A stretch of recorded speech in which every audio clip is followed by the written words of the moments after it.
หวัดดีครับตลาดแสงสังทอง ค่ะ ตลาดสดมายังมือเสาร์ยังมือแรง มาบ้าประมาณ4 โมงเช้า สี่โมงเสาร์จุนนี่ได้หยังแล้วสินค้าอันนี้คือ ปลาร้า ปลาร้า ปลานิล ปลานินปลานิน ปลานิ่น ปลาแดกบ่หรือยังไง ปลาแดกปลานิ่นค่ะ เอาไปมก ไปห ห ม รื ก อเอา เอาไปล่างแล้วก็ไปใส่ผักเน่าตะไคร้หัว ปิ้ง หอมกะมกปิ้งค่ะ กินกับลวกผัก ได้ค่ะ แซ่บอันสักบาทแล้วบาทนี้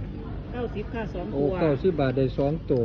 ปลานิ่น แกะแล้วก็ รับประกันเลย ค่ะรับประกันค่ะ นี่ผู้ ไม่ ขาย มีเสียบ่ ผู้ เนา ขาย บ่หยัง บ่ ค่ะ เสียบ่เนาบ่หยังแพ็กอย่างดี แกะย่างดีพี่เกียรติ แพ็กอย่าง ออยเรียบร้อย ร้านออยมีออยพร้อมบ่ นี่เลยนี่นะ โอ้มีออยอย่างดีเลย ค่ะค่ะ เบอร์โทรเบอร์ใดกันจังได้ นี่มันอยู่ในนี่ เห็น เอาเบอร์ งงบ่ล่ะ คอยไปนี่แหละ เอาแม่0917 0917เอามือออกกันนะ 0917 55 655 296อยากได้ปลาแดกปลานิ่นที่แพ็คมีออยอย่างดี เอาไปม้งกินเอาไปปิ้งกินไอ้มานี่ตลาดแสงทั้งท่องหรือโทรมาเบอร์นี้ก็ได้ แมนบ่เบอร์นี้ก็ได้เด้องามๆเด้อ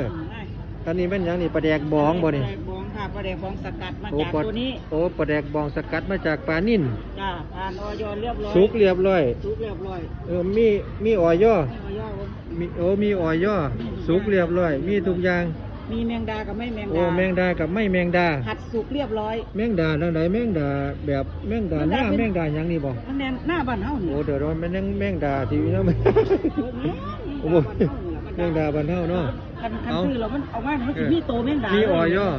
อยากได้นี่ให้โทรมาเบอร์เมื่อกี้เลยนะ ค่ะค่ะค่ะ เอานี่เด้อ โคค่ะขอบคุณ ตลาดแสงสังท่องตั้งแต่4 โมงเช้าฮอดเนี่ยามมื้อแรงกัก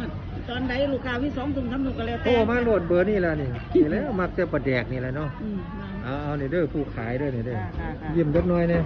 แม่ค่าขอบคุณหลายๆเด้อ ค่ะ ตัวมาเบอร์นี้เนาะขอบคุณหลายๆครับ ค่ะ